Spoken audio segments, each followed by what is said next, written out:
రాష్ట్రంలో ఎన్డీఏ కూటమి భారీ మెజార్టీతో అధికారంలోకి రావడం సంగం బస్టాండ్ సెంటర్లో టీడీపీ నాయకులు కర్నటి రవీంద్రరెడ్డి, టీడీపీ మండల అధ్యక్షులు గుండ్లపల్లి శ్రీనివాస్ యాదవ్ సంబరాలు నిర్వహించారు. బాణాసంచలు కాల్చి తీన్మార్ డప్పులతో గ్రామంలో ర్యాలీ చేపట్టారు. ఈ సందర్భంగా ఆత్మకూరు ఎమ్మెల్యేగా ఆనం రామనారాయణ రెడ్డి, నెల్లూరు ఎంపీగా వేమిరెడ్డి ప్రభాకర్ రెడ్డిలను అత్యధిక మెజార్టీతో గెలిపించిన ప్రజలకు కృతజ్ఞతలు తెలియజేశారు. రాష్ట్ర అభివృద్ధి చంద్రబాబు నాయుడుతోనే సాధ్యమని వారు పేర్కొన్నారు.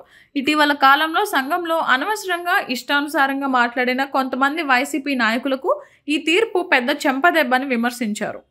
ఆంధ్ర రాష్ట్ర ప్రజలు చరిత్రలో ఒక సువర్ణక్షరంతో రాయాల్సిన పరిస్థితి ఈరోజు అఖండ విజయం, కనీసం సింగిల్ డిజిట్కి వచ్చేసిన ఒక పరిస్థితిని తీసుకొచ్చేందుకు రాష్ట్ర ప్రజలకి, అదే రకంగా ఆత్మకూరు నియోజకవర్గంలో ఆనం రామనాయుడు గారిని అఖండ విజయం చేకూర్చిన ఆత్మకూరు యొక్క నియోజకవర్గ ప్రజలకి, మరియు నెల్లూరు జిల్లాలో మన యొక్క ఎంపీ అభ్యర్థి వేమిరెడ్డి ప్రభాకర్ రెడ్డిని కూడా అఖండ విజయం తీసుకొచ్చిన ఆత్మకూరు కూడా నా హృదయపూర్వక ధన్యవాదాలు.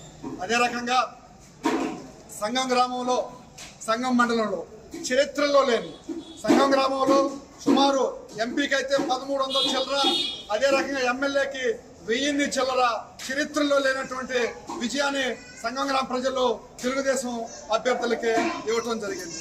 ఇదే రకంగా గతంలో కొంతమంది ఈ యొక్క గ్రామంలో వైసీపీ నాయకులు పిచ్చి ప్రేలాపాలు పేరున్నారు.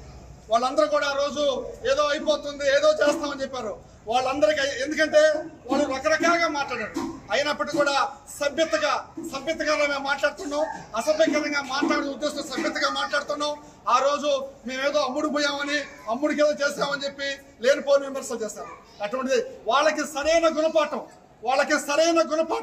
ఈ యొక్క సంగం గ్రామ ప్రజలు, సంగం మండల ప్రజలు తెలుగుదేశానికి అఖండ విజయాన్ని చేకూర్చి వాళ్ళకి సరైన గుణపాఠం చెప్పారని చెప్పి ఈ సందర్భంగా తెలియజేస్తున్నారు.